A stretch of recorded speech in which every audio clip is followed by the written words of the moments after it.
안녕하세요. 조이킴입니다. 오늘 제 옆에는 이렇게 멋진 청년 게스트께서 나와 계시는데 이분은 작년 12월에 오타고 대학교에서 치과대학을 졸업하시고 현재는 한 치과에서 의사선생님으로 일하고 계시는 강훈 선생님이십니다. 안녕하세요. 강훈이라고 합니다. 네, 너무 고맙습니다. 네, 아닙니다. 오늘은 뉴질랜드에서 의과대학 그리고 치과대학에 들어갈 때 아주 중요한 요소들이 몇 가지가 있거든요. 그래서 그것들이 무엇인지 그리고 그것을 어떻게 준비하면 좋을지 그리고 고등학교 시절은 또 어떻게 보내면 좋을지 그런 이야기들을 우리 강훈 선생님의 직접적인 경험으로부터 듣고 배우는 그런 시간을 갖도록 하겠습니다. 뉴질랜드에 우리가 종합대가 8개가 있잖아요. 네. 그 중에서 의대나 치대를 가지고 있는 대학은 몇 개죠?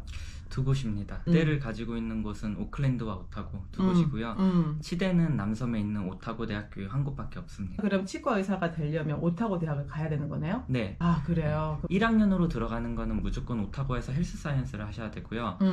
그 포스트그레드 엔트리라고 또 이제 디그리를 가지고 계신 분들끼리 경쟁해서 들어가는 것도 있어요. 그러니까 의대를 졸업하신 분들이? 아니요. 과학 쪽, 사이언스 쪽에 관련된 이제 배칠러, 디그리를 가지고 계신 분들끼리 또 경쟁해서 포스트그레드 엔트리라고 이렇게 들어가시는 것도 있는데 오타고로? 네, 그거는 오클랜드도 가능한지 모르겠어요. 처음부터 우리 강훈 선생님은 치과 의사가 되시려고 오타고 대학을 가신 거네요? 그죠, 네. 저는 1학년 헬스 사이언스를 했죠. 오클랜드 의대하고 오타고 의대의 가장 큰 차이점이 좀 있을까요? 네, 일단은 오클랜드랑 오타고의 가장 큰 차이점은 entry requirement, 들어가는데 필요한 것들이 좀 달라요. 오클랜드 같은 경우는 성적이 조금 고등학교 때 좋아야지 들어가거든요. 근데 그거에 반해서 오타고 같은 경우는 헬스 사이언스는 뭐 필요한 점수나 이런 게 없어요. 그렇기 때문에 들어가서 더 경쟁을 하는 시스템이고 오클랜드는 들어가기 위해서 고등학교에 공부를 잘했어야 했던 시스템입니다. 저는 오타고 대학교 헬스 사이언스 들어갈 때도 좀 성적이 좋아야 된다 이렇게 생각했는데 그건 아닌가 봐요? 네, 그건 아니에요. 오타고 헬스 사이언스 같은 경우는 그냥 basic requirement, 그러니까 기본적인 거, 영어 크레딧, 수학 크레딧 뭐 이런 거 기본적인 그런 점수만 있으면 들어갈 수 있어서 엑셀런스 크레딧이 몇십 개가 돼야 한다 뭐 이런 거는 없어요. 그렇구나. 오타고 헬스 사이언스는 굉장히 많이 뽑죠. 2-3천 명? 그게 정원이 있는 거 아니죠? 그게 학교 측에서도 막 몇만 명을 뽑아버릴 수는 없고 그렇죠. 또 몇만 명이 지원도 하지 않을 테니까 그건 조금 애매한 부분이긴 한데 매년 한 2,500명, 뭐 3,000명 이 정도 들어오는 것 같기는 해요. 그 중에서 그러면 의대 정원은 정해져 있죠. 치대랑. 이게 요즘 조금 더 늘어나고 있는 추세인데요. 대강 말씀을 드리자면 의대는 한 250명에서 300명 정도 뽑는 것 같고요. 치대는 헬스 사이언스에서 한 60-70명 뽑는 것 같고 포스트그레드 엔트리 네, 이렇게 디그리를 가지고 있는 학생들끼리 경쟁하는 게 한 또 20-30명 뽑는 것 같기도 해요. 정확하지는 않습니다. 그런데 어쨌든 뭐 70명에서 100명 사이 네, 그 정도 생각하시면 되겠다. 될 것 같아요. 치대에 들어가기가 의대 들어가기보다 조금 더 어렵겠는데요? 일단 숫자적으로 조금 더 제한이 되어 있으니까? 그죠. 숫자적으로 조금 더 적기도 하고 또 치대는 한 곳밖에 없으니까 그리고 또 요즘은 치과 의사가 또 이렇게 붐이기도 하잖아요. 그러니까요. 한국 분들도 돈을 그렇고 좀 더 많이 벌려나? 의사분들도 많이 버시는데 요즘은 치과 의사가 조금 더 유행인 것 같긴 해요. 직업도 유행이란 게 있잖아요. 그렇죠. 들어가고 싶어하는 학생도 많은 것 같고 좀 그런 것 같기는 해요. 우리가 일단 1학년 헬스 사이언스를 들어갔다고 생각하죠. 네. 그러니까 오타고 일단 들어가서 의대나 치대를 들어가려면 어떤 것들을 해야 되죠? 치대 먼저 말씀을 드리자면 치대는 원래는 3가지가 필요했어요. 성적과 적성검사라고 하는 육회과 그리고 이제 인터뷰. 치대는 이렇게 3개가 필요했는데요. 이번 연도부터 육회는 치대가 필요가 없어졌어요. 그렇기 때문에 치대는 성적과 인터뷰 이렇게 2가지로 나뉘고요. 의대 같은 경우는 원래 성적과 육회 이렇게 2개였는데 아마 지금도 성적과 육회만 보는 걸로 알고 있습니다. 그래서 의대는 인터뷰가 필요 없고 치대는 오히려 육회시 필요 없는 이렇게 됐어요. 강훈 선생님이 그때 치대를 들어갈 때는 성적, 육회, 인터뷰 이 3개가 다 필요했나요? 그죠. 네, 그때는 그렇게 3개가 필요했어요. 하나씩 우리가 그 요소들을 좀 볼 건데요. 성적은 어느 정도 좋아야 돼요? 이것도 막 뇌피셜이긴 해요. 애들끼리 선배님들끼리 나는 어느 정도 맞아서 들어갔다 이러니까 저희가 아는 건데 사실은 모든 게 비슷하면 뭐 육회 점수도 비슷하고 인터뷰도 비슷하게 했으면 사실 성적 순으로 이걸 뽑을 수밖에 없잖아요. 그래서 그렇죠. 일단은 의대든 치대든 잘하시면은 가장 베스트기는 해요. 우리 강훈 선생님의 성적은? 저는 일단 A+를 다 받긴 했는데요. 다 A 플러스로 받았어요? 네, 그렇긴 했는데 1학년 때 해야 되는 과목이 한 8과목 정도 되나요? 1학년 때 필수로 해야 하는 거는 사실 7과목이에요. 헬스 사이언스 전부가요. 컴펄서리한 코스가 일단 7개 돼요. 세미스터 1에 4개 하고 세미스터 2에 3개를 해요. 세미스터 2에는 3개만 하잖아요. 그래서 일렉티브라고 자기가 원하는 과목을 하나를 수강 신청을 해서 들을 수가 있어요. 안 해도 되나요? 안 해도 돼요. 그렇게 되면은 장점은 어떻게 되냐면요. 7개 과목은 헬스에 관한 거기 때문에 조금 어려울 수가 있잖아요. 그렇죠. 그래서 마지막 8번째 거는 자기가 조금 자신 있는 거. 특히 애들은 뭘 가장 많이 하냐면요. 스태티스틱스를 많이 하더라고요. 통계? 통계 쪽을 좀 많이 하더라고요. 네, 그거를 하면은 점수가 잘 나온대요. 근데 그럼 그 점수를 사용할 수가 있는 거예요? 네, 그죠. 그러면 이 7개 중에서 예를 들어서 좀 점수가 하나가 안 나왔다. 그러면 6개 선택하고 그 다음에 이게 잘 나온 이거를 선택하면 성적이 좋아지는 거네? 네, 그렇게 7개로 에버리지를 내서 그 성적으로 대학교에서 뽑는 건데 다만 한 가지 주의하셔야 할 점은 그 7개를 모두 다 통과점은 넘으셔야 돼요. 통과점은 뭐 50점, 60점 이렇게 될 거 아니에요. 그렇죠, 그렇죠. 7개 중에 하나를 통과를 못했어요. 나머지는 다 100점 맞고 6개 100점 맞고 하나는 40점 맞아버리고 일렉티브 뭐 자기가 원하는 거 한 개 또 100점 맞았어요. 그러면은 2학년 때 의대치대를 못 갑니다. 통과는 해야지 8번째 게 인정이 되고 그리고 못한 거 하나를 빼시고 그 7개로 이렇게 에버리지가 매겨지는 거예요. 이것도 하나의 전략이 될 수 있겠다. 그죠. 이게 대학교 가면은 점수 시스템이 어떻게 되시냐면요. 90점 이상은 A 플러스고요. 85점에서 90점은 A, 그러고 80점에서 85점은 A 마이너스를 하는데요. 의대 치대를 목표로 삼고 계시다면은 일단은 A 마이너스 80점 이상씩은 일단은 꼭 나오셔야 한다고 보시면 되고요. 만약에 90점 이상을 다 맞으셨다. 인터뷰랑 UCAT도 조금 괜찮게 본 것 같다 하시면은 안전하신 것 같아요. UCAT이 University Clinical Aptitude Test라고 나오더라고요. 그러니까 이게 우리가 적성검사라고 흔히 얘기하잖아요. 저 시대 때 한국에서 적성검사하면 되게 쉬운 시험이었거든요. 그래서 그러니까 저도 그랬었고 학부모님들이 이게 굉장히 쉬운 시험으로 아는 것 같아요. 이 시험이 어떤 시험이고 그 다음에 어느 정도의 중요도를 가지고 있고 그리고 이 시험을 잘 보기 위해서는 뭐가 필요한가 뭐 이런 것들을 한번 얘기를 해주시면 좋겠어요. 알겠습니다. 일단 UCAT 같은 경우는 굉장히 중요해요. 사실 의대나 치대 못 간 친구들 얘기 다 들어보면요. 뭐 친구 선배 후배들 다 들어보면은 성적이 안 좋아서 못 갔다, 인터뷰 못 봐서 못 갔다 이런 친구들은 한 명도 없어요. 전부 다 UCAT 때문에 떨어졌거든요. 그러니까 이게 너무 안타까운 거예요. 사실 왜냐면은 정말 똑똑하고 성격도 좋고 인터뷰도 잘하고 공부도 잘하는 친구들이 그런 친구들이 사실 들어가야 하는데 UCAT 때문에 못 들어가거든요. UCAT이 생각보다 굉장히 어렵습니다. 어떻게 어려워요? UCAT이? UCAT을 일반 내가 의사가 될 적성이 있는지 이런 거를 검사하는 테스트라고 보시면은 절대 안 되실 것 같고요. 그냥 저희가 공부하듯이 하나의 공부 과목으로 생각을 하셔야 될 것 같아요. 분명히 UCAT도 공부가 필요한 그런 부분이라고 저는 생각을 하거든요. UCAT 같은 경우는 시험을 1년에 한 번 볼 수가 있어요. 6월 아니면 7월 근처였던 것 같은데 시험을 그때 딱 한 번 볼 수 있는 그런 피리어드가 있는데 기간인데요. 이걸 시험을 보고 싶은 만큼 마음껏 봐도 돼요. 다만의 점수는 가장 잘 본 시험이 들어가는 게 아니고 가장 처음 본 시험 것만 들어갑니다. 그럼 여러 번 볼 필요가 없겠네요. 그죠. 여러 번 보시지 말고 한 번만 보셔야 해요.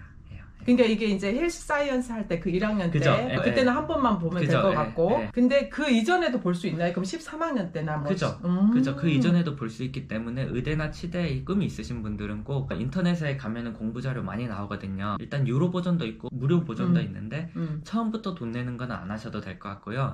인터넷에 뭐 UCAT free test 이런 거 검색하시면은 무료 버전 많이 나와요. 고등학교 다니실 때 시험을 한번 봐보시는 게 좋지 않을까. 다만 그러겠네요. 고등학교 때 보신 거는 헬스 사이언스에 쓰실 수가 없으세요. 그러니까 네, 1학년 그 연도에만 때. 그 연도 것만 들어가실 때. 그러니까 연습을 좀 많이 해봐야 된다는 결론이 나오네요. 네, UCAT 같은 경우는 적성이랑 사실 저는 관련이 없다고 봐요. 그럼 왜 이걸 적성 검사라고 그랬을까? 어떤 시험 유형이 뭐예요? 일단 UCAT 같은 경우는 5가지 파트로 이루어져 있는데요. 사실 적성이라고 하면은 뭔가 좀 타고나야 하는 거잖아요. 근데 UCAT 같은 경우는 연습을 많이 해야 하는. 한 파트 중에는 뭐 패턴 맞추기 이런 게 있어요. 패턴 싹 보면은 다음 패턴을 안다고 맞출 수 있는 그 수준이 아니거든요. 정말 패턴 공부를 많이 해야지만 아는, 또 많이 했어도 그 패턴을 보고 다음 패턴을 맞추기 굉장히 힘들어요. 그 이유가 뭐냐면 시간이 너무 짧아요. 맞아, 나 그 시간이 너무너무 짧다라는 얘기를 많이 들었어요. 시간이 너무 짧아서 사실은 그걸 보고 패턴 분석하고 다음 패턴을 맞출 시간이 없고요. 그냥 한번 딱 보고 오케이 한 다음에 찍고 넘어가야 해요. 거의 뭐 직관적으로 하듯이 그렇게 해야 되나요? 네, 맞아요. 말씀 되게 잘하신 것 같은 게 직관적인 그런 능력을 키우는 게 굉장히 중요해서요. 그거를 키우려면 사실 연습을 많이 해봐야 되잖아요. 그래야지 딱 보고 오케이 하고 넘어가고 오케이 하는 것도 사실은 거의 개수예요. 예, 확신이 아니고 맞겠지 하고. 예. 근데 갑자기 이제 이야기를 듣다 보니까 의학 드라마나 이런 거 보면 수술실에서 의사들이 딱 보고 위급 상황에서 바로 결정을 내리고 어떤 수술이 필요하다, 어떻게 해야 된다, 뭐 이런 것들을 하잖아요. 그 위급 상황에서 순발력 있게 의사결정을 해야 되니까 그런 거랑 좀 연관이 있나 하는 생각이 좀 드네요. 어때요? 저도 그 생각을 하긴 했는데요. 그게 맞는 것 같아요. 지금 와서 생각해 보니까 순간적으로 이제 결정하는 그런 것들이 필요하거든요. 그렇죠. 그 유켓에 이제 5개의 파트가 있다고 그러셨잖아요. 합격 기준 뭐 이런 게 있을까요? 네. 아, 있어요? 네, 있습니다. 각각 5가지 파트당 의대에서 기준으로 두는 합격점 그 점수가 다 달라요. 네, 뭐 파트 A부터 E까지 두자면은 A는 뭐 500점 넘으면 되고 뭐 B는 600점 넘으면 되고 이거를 매년마다 측정을 해요. 네, 또 매해마다 문제 난이도가 매년 같을 수는 없잖아요. 틀려지기 때문에 이번 연도는 이 파트가 너무 어려웠다, 애들이 너무 못했다 이러면은 또 합격 기준점을 낮추기도 해요. 그렇구나. 몇 점 정도 이상이 안정적이다 이런 게 있을까요? 정확히는 모르지만 600, 700점 사이는 맞으시는 게 그래도 괜찮은 것 같고. 만점이 몇 점이에요? 만점이 제가 알기로는 900점? 800점, 900점을 알고 있어요. 그래서 600에서 700 사이는 맞는 게 좀 안전하다. 12학년 때도 연습을 해볼 수 있잖아요. 그죠? 그러면 12학년 때나 13학년 때 그 연습해보면서 내 점수가 600점대에서 700점대 사이로 들어가는가 측정을 해보면 좀 도움이 되겠네요. 그 시험을 봐보는 게 좋죠. 그러니까. 막상 가서 시험을 보면은 또 애들 막 몇백 모아다 놓고 막 컴퓨터로 다다다다 이러고 있으면 집중이 안 되거든요. 맞아. 네, 그래서 가서 미리 익숙해져 보시는 게 좋을 것 같아요. 한번 유료는 봐보는 게 좋겠네요. 그쵸. 그렇구나. 의대를 가려고 하는 학생들은 다 성적이 좋을 건데 그래서 어쩌면 당락이 유켓에서 결정이 날 수도 있다. 그죠. 인터뷰는 뭐 긴장을 많이 하는 친구들도 있긴 한데요. 그래도 시험관 분들이 그거를 이제 감안하고 봐주시니까 인터뷰는요 그냥 간단하게만 말씀드리자면은 학생 한 명이랑요 시험관 분들이 2분이 계세요. 2대1로 면접을 하는 건데요.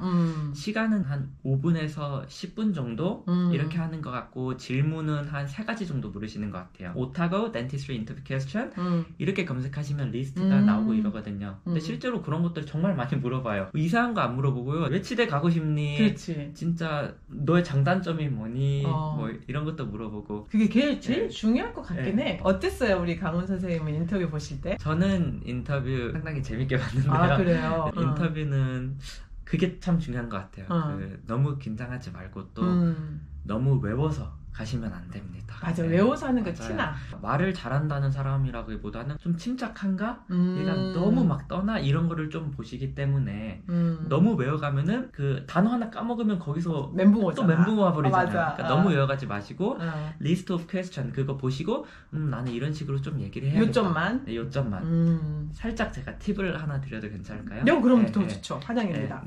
인터뷰 퀘스천 같은 거 안 써 하실 때 당연히 아시겠지만 너무 뻔한 대답은 피해 주시는 게 좋아요. 치대 왜 들어오고 싶냐?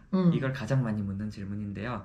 주로 학생들이 그런 대답을 많이 한 것 같아요. 가족 중에 누가 있어서 아니면은 자기가 어렸을 때 교정을 받았는데 교정 전문의가 너무 착해서 아니면은 또 뭐 커뮤니티에 도움이 되고 싶다 이런 얘기들을 많이 하시는데 살짝만 생각을 조금 전환하셔가지고 저 같은 경우는 우리 강훈 선생님의 저도 비슷한 얘기를 했는데요. 살짝만 바꿔서 사회 보탬이 되고 싶다. 애들은 여기서 끝나잖아요. 저는 한 단계 살짝만 더 나가서 제가 법 쪽을 살짝 미리 공부해 놨었어요. 디테일하게도 아니고 또 너무 디테일하게 가면은 또 티나잖아요. 그렇지. 뉴질랜드의 뭐 치과 뭐 법들이 뭔가 문제점이 뭔가 5분이면 사실 가능하잖아요.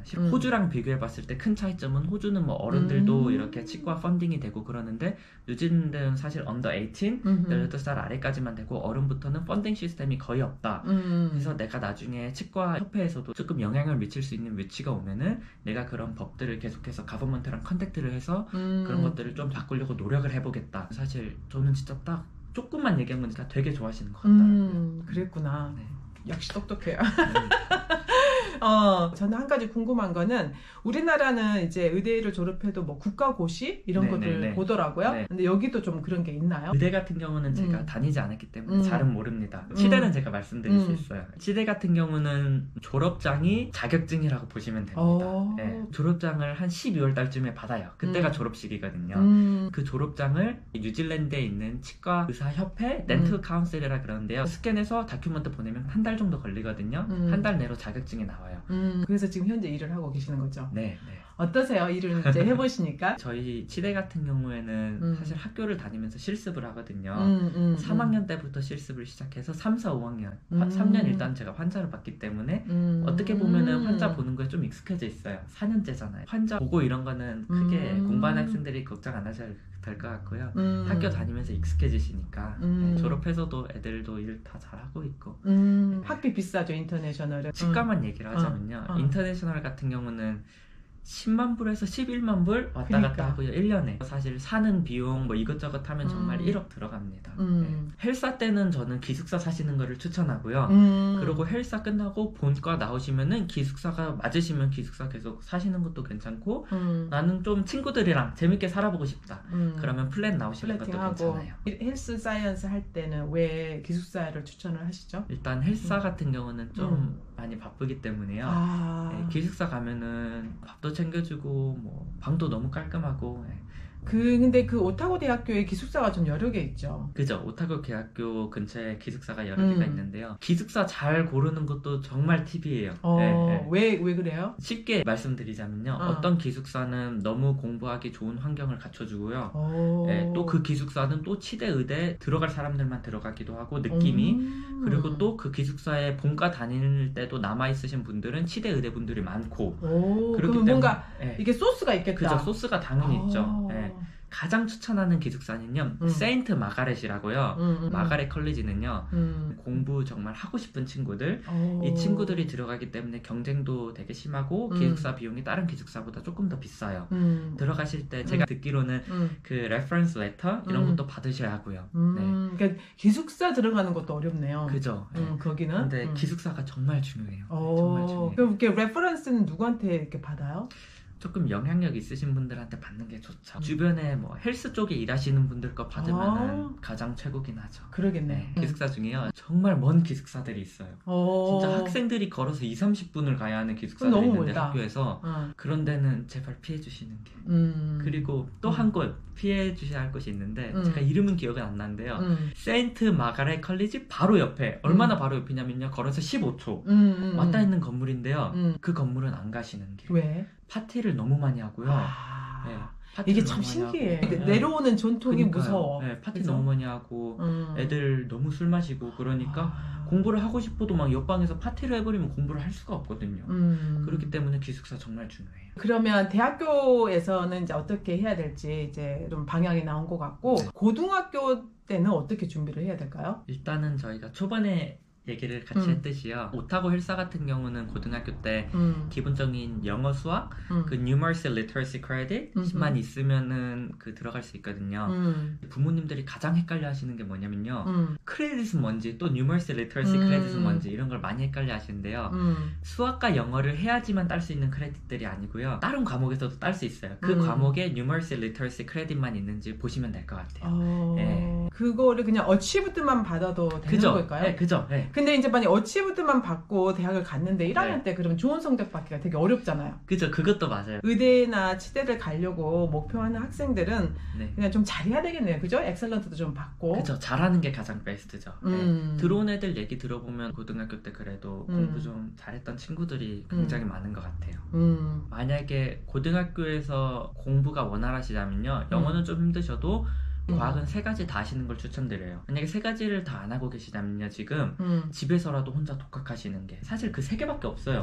대학교 헬사 가면은 수학 공부 이런 거 없거든요. 과학 3가지로 페이퍼를 6개를 만들고요. 나머지 하나 컴퍼서리 페이퍼는 Population Health라고 인구 그죠? 의학 네, 이런 인구학 뭐 그런 비슷한 거예요. 그 Numeracy 그렇구나. 크레딧만 있다면은 수학도 못 하셔도 되고 안 하셨어도 되고. 하지만 과학은 중요하다. 과학은 3개 다 중요하고요. 유켓이 다 영어로 나올 거 아니에요? 그죠, 아니에요. 네. 굉장히 시간이 부족하다고 네, 그랬잖아요. 네, 네. 그때 영어 실력은 어느 정도 필요한 것 같으세요? 왜냐하면 의대나 치대 같은 경우에는 이제 이 과학 과목이 중요하다고 그래서 여기에는 되게 신경을 많이 쓰는 것 같은데 그거에 비해서 영어의 중요도를 많이 모르시는 것 같아가지고 그래서 유켓에서 굉장히 당황했다는 얘기를 맞아요. 제가 좀 들었거든요. 네, 맞아요. 제가 영어를 너무 베이스로 생각하고 있어서 그런 거 그러니까, 같은데요. 그러니까 강원 선생님이 잘해서 그래. 내가 봤을 때. 아니고요. 영어 되게 중요하고 왜냐면 베이스니까요. 프리토킹은 안 되셔도 돼요. 다만 읽고 쓰는 거는 좀 잘하셔야 돼요. 그러니까 이게 이제 아카데믹하게. 어쨌든 고등학교 모든 과목도 과학 과목도 다 영어로 되어 있잖아요. 그런 부분들이 성적이 잘 나오신다. 그러면은 조금 더 괜찮으실 것 같아요. 프리토킹이 많이 안 되셔도 괜찮다고 저는 봐요. 그렇지만 읽고 쓰는 능력은 그죠? 뛰어나야 된다. 읽고 쓰는 능력은 좋아야. 근데 제가요 사실은 이제 고등학교를 졸업하고 바로 대학교를 가지는 않았어요. 아 진짜? 네. 누나 두 분께서 대학교를 다니고 계셨기 때문에 나이차가 얼마 안 나거든요. 거의 연년생이다 보니까 학비가 너무 힘드셨겠다 부모님이. 네. 부모님과의 상의하에 저는 1년 시기로 결정을 했어요. 갭이어라 그러거든요. 그냥 갭이어 가지면서 저는 풀타임으로 일을 했었어요. 아 학비를 좀 벌었어요? 이런 학비를 제가 좀 모으고 그랬거든요. 효자다. 네. 그때만 해도 저는 치과사를 하고 싶은지 몰랐어요. 아 그랬구나. 제가 카페에서 일을 했었는데 카페 손님분 중에 의사분이 계셨어요. 근데 갑자기 저한테 오시더니 내 생각에 너는 치과사 하면 잘 어울릴 것 같아 이러시는 거예요. 갑자기. 아는 분이었어요? 아니, 모르는 분이셨어요. 전혀 모르는 분인데? 카페 단골 분이셨어요. 근데 백인 아저씨 분이셨는데 그런 얘기를 해서 제가 생각을 해보다 나랑 좀 잘 맞을 것 같기도 하고 그렇게 생각을 하다 보니까 제가 어플라이를 하게 됐고 헬스에서 또 공부하다 보니까 들어오게 됐는데요. 그래서 저는 사실 고등학교 때 따로 준비한 것도 없고 뭐 과외를 받은 것도 없고 유켓을 준비한 것도 없고 저는 헬스에 들어와서 다 했거든요. 분명히 준비를 계속 해오시면은 당연히 좋아. 만약에 지금 이어 13이고 자기가 지금 이제 공부 좀 해보려고 하는데 나는 안 될 것 같다. 그래도 걱정하지 마세요. 저도 대학교 가서 처음 유켓 공부해봤고요. 너무 걱정하지는 않으셨으면 좋겠습니다. 그래 희망을 주시네 우리 강원 선생님이. 사실 그런 학생들이 많이 있잖아요. 너무 늦게 꿈이 생긴 사람들도 있고 그래서 준비가 하나도 안 되어 있는데 좀 막막할 수 있는데 좋은 얘기 해주신 것 같아요. 고맙습니다. 근데 오해는 하시지 마셔야 할 게 제가 고등학교 때 공부는 열심히 했습니다. 그러니까 그렇지. 또 워낙에 고등학교 때 공부를 잘 했었으니까 뭐 그게 1학년 때 이제 캐치업 다 하신 거죠. 그죠? 그죠? 공부도 잘하셨고 적성 검사도 잘했고 인터뷰도 잘했고 A+로 다 졸업하고 그다음에 이렇게 의사 선생님이 되셨으니까 부모님이 너무너무 자랑스러울 것 같아요. 부모님이 고생 많이 하셨죠. 아유. 사실 헬사 다니는 도중에는 인터넷을 이겼거든요. 그랬어요? 그러다가 8월 달쯤에 영주권이 나와서 저 같은 경우는 본과 올라가는 거는 어쨌든 도메스틱? 여기 애들이랑 경쟁을 하게 됐긴 했지만 일단 들어가는 비용이나 저희 누나들도 대학교 다니던 거는 3명 전부 다 인터내셔널이었네요. 학비가 장난이 아니었는데. 그죠? 그래서 아버지가 못 오셨죠. 그러셨구나. 빚도 좀 많고요. 제 아들도 아니지만 너무 이렇게 보는 것만 해도 또 이야기 듣는 것만 해도 자랑스럽고 그리고 뿌듯하고 그러네요. 감사합니다. 그래서 이제 의사 선생님이 되셨으니까 연봉이 좀 궁금해요. 지금 초봉이겠죠? 초봉으로 말씀을 드릴게요. 도시 같은 경우에는요, 뭐 크라이처치, 오클랜드, 뭐 웰링턴 이런 데는 주로 초봉은 8만 불에서 10만 불 사이고요. 친구들한테 알아보니까 또 시골 간 애들은 12만 불, 13만 불까지도 가고요. 왜 시골이니까요. 안 가려고 하니까요. 그렇구나. 치과의사는 조금 특이한 게요. 샐러리랑 커미션으로 받을 수가 있어요. 커미션으로 가시게 되시면은요, 초봉이어도 그 이상도 보실 수 있고요. 그렇구나. 그러면 우리 강원 선생님은? 저는 커미션. 엄청 많이 벌고 계시네. 조금 벌고 있습니다. 네, 너무 좋습니다. 너무 듣기 좋아요. 오늘 이렇게 직접 그 본인의 경험을 바탕으로 해가지고 이렇게 자세하게 얘기해 주셔서 너무너무 도움이 많이 됐어요. 제가 알고 싶어도 이렇게 속속들이 알기가 쉽지는 않더라고요. 근데 이제 직접 경험이라서 너무나 도움이 되고, 이제 제 학생들 중에서도 이제 의대나 치대를 가고 싶어 하는 학생들이 좀 있어요. 근데 그 학생들에게 정말 유용하고 유익한 그러한 정보가 될 것 같아요. 너무나 고맙습니다. 아닙니다. 그럼 우리 여기서 이제 마무리 인사할게요. 감사합니다. 고맙습니다. 빠이.